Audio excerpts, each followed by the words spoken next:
తెలంగాణ రాజకీయాల్లో ఇప్పుడు కవిత వేసిన అడుగులు పెను సంచలనాన్ని సృష్టిస్తున్నాయి. ఒక కొత్త పార్టీని స్థాపించడమే కాకుండా తన తండ్రి కేసీఆర్ నిర్మించిన రాజకీయ పునాదులపైనే ఎదగాలని ఆమె రెడీ చేసుకున్న రూట్ మ్యాప్ తెలంగాణ రాజకీయాల్లో కొత్త మార్పులను తీసుకురానుంది. ఎన్నికల్లో ఓడిపోయిన తర్వాత బీఆర్ఎస్ పార్టీ టీఆర్ఎస్ గా మార్చే ఆలోచన ఉందని కేటీఆర్ చెప్పారు.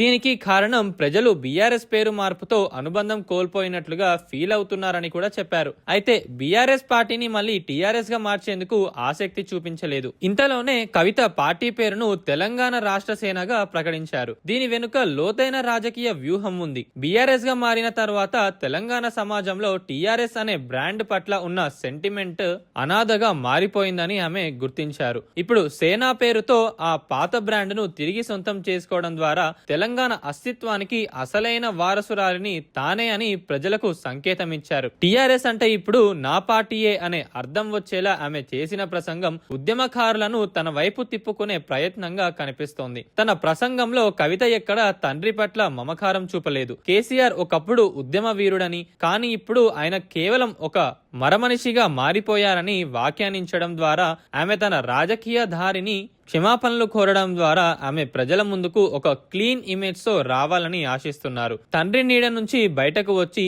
సొంతగా ఎదిగే క్రమంలో ఆమె సెంటిమెంట్లను పక్కన పెట్టేసి అత్యంత వాస్తవానికి రాజకీయాలను ఎంచుకున్నారు.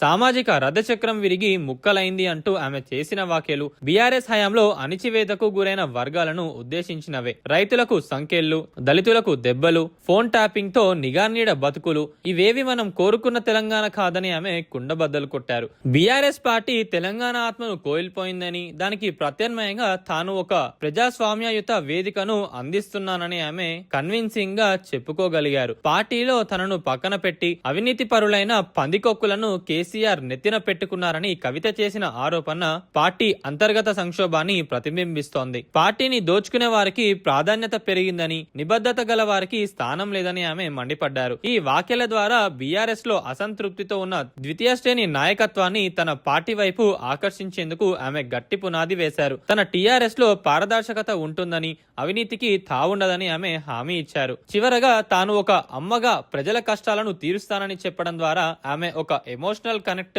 ఏర్పరచుకున్నారు. బీఆర్ఎస్ ఒక కార్పొరేట్ సంస్థలా మారిందని, తన తెలంగాణ రాష్ట్ర సేన మాత్రం ఒక కుటుంబంలా ఉండబోతుందని ఆమె నమ్మించగలిగారు. రాబోయే రోజుల్లో బీఆర్ఎస్ ఉనికి ప్రశ్నార్థకం చేసేలా తన అడుగులు వేస్తున్నారు. తెలంగాణ గడ్డపై ఇప్పుడు అసలైన టీఆర్ఎస్ పోరు మొదలైందని ఆమె చాటి చెప్పారు. కవిత రాజకీయంతో బీఆర్ఎస్ పార్టీకి చిక్కులు తప్పకపోవచ్చని నియోజకవర్గాలు అంచనా వేస్తున్నాయి.